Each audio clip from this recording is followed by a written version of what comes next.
All right, welcome back, everybody. This video series is going a little longer than I anticipated, but in this third part, we're gonna actually compare the results of the cylindrical contact to our hand calcs. So to recap, in order to set this up, I've created two circles here that are represented by uh, Porter circles, and I've used symmetry to model them. And we've assigned our materials. And one thing that I didn't mention in the previous video, but is very important, is if you click on geometry,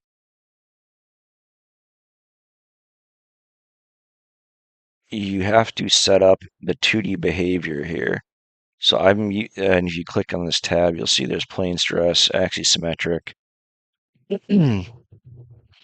plane strain, generalized plane strain, and you can actually set the 2D behavior by body if you're modeling an assembly. Um, so I'm using the generalized plane strain model. And normally, if your part is thick and you're modeling 2D analysis, you want to use plane strain because plane stress won't actually capture the normal stress in the part. So I've used generalized plane strain, and I've set the fiber length here to 4 inches, which, based on our hand calc, is the length. So I've set the fiber length here to 4 inches.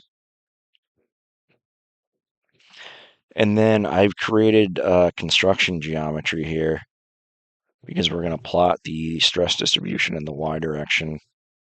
So again, if you want to create a path, you click on this, and then you can click on the vertex here and select points and assign that to the definition of the start and end point of the path. And I've set up our contact region.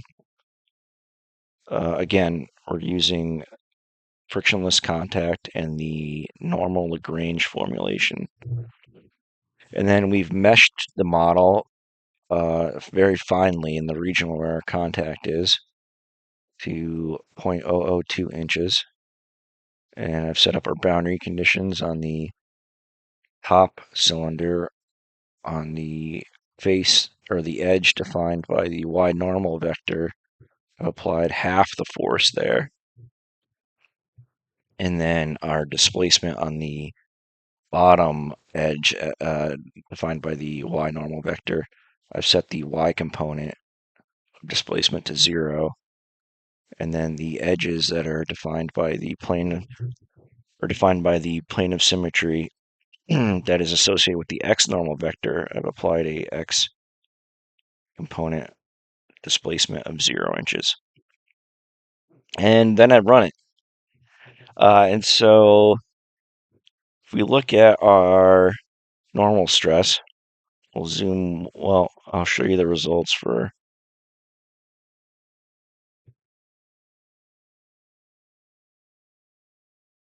I'm going to go here and change this to true scale. And if you want to plot the deformed edges, you can click here under edges and hit show undeformed wireframe. So this is the stress results. And I'm going to show the normal stress in the z direction. Now I'm just showing it for the localized contact region. But you can see here it looks like, if you're familiar with Hertzian contact stress, these are what the contours look like. If you go to the Wikipedia page, you can actually see a result from a real contact stress case that used photoelasticity to view the contours of the stress. And this is our x normal stress distribution and our y normal stress distribution. And this is the maximum shear stress distribution. And you can see it, and we'll see when we look at the plot post-process results of the linearized stress mapped on our previously defined path. You'll see that the shear stress is maximum and a little bit into the part. Now, if you want to validate your contact results, what you can do is you can right click on solution and insert contact tool. And I've done that. And then you can actually right click contact tool and insert. You can look at pressure, frictional stress, penetration sliding. So this pressure, our max pressure should be close to our hand calc. And it's pretty close. It's a little more than what we predicted. 52,525, and this is saying 57,535. So it's a little bit higher. And our penetration should be 0, and it's 0 or very, very close to 0. So this is the result of using the normal Lagrange method. And our frictional stress should be 0 because we used a frictionless contact model.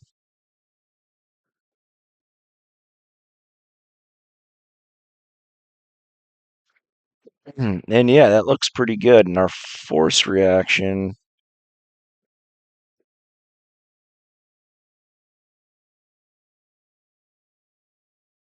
yeah, our force reaction on our bottom cylinder boundary is equal to our applied force. So that checks out. Um, and so now what I've done is I've created some linearized stress distributions. So if you want to do linearized stress, you right click, insert linearized stress, and then you can pick your stress, and you have to choose a path, map it to. So I've mapped the normal stress to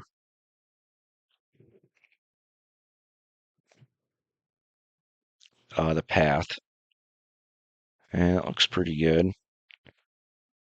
And I've done the same thing for the Y stress, and also the same for the Z and the maximum shear stress. And so I've copied the results out of this table, and I actually plotted it versus our hand calc, and the results came out quite nicely, which we would expect. But yeah, I was very happy with this result. So I have here it almost. I mean, they're virtually identical, which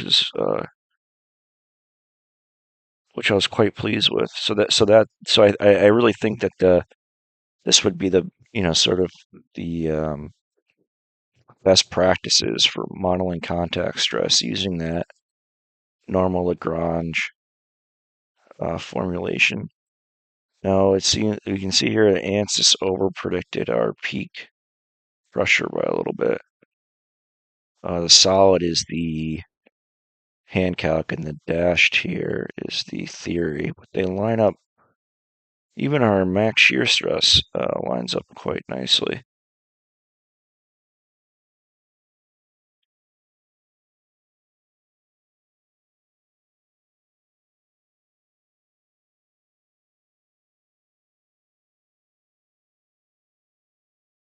So yeah, if you guys have any questions, leave them in the comments. I think one thing that I may have forgotten is that if you want to run a 2D case, you have to click on geometry and make sure your analysis type here is set to 2D.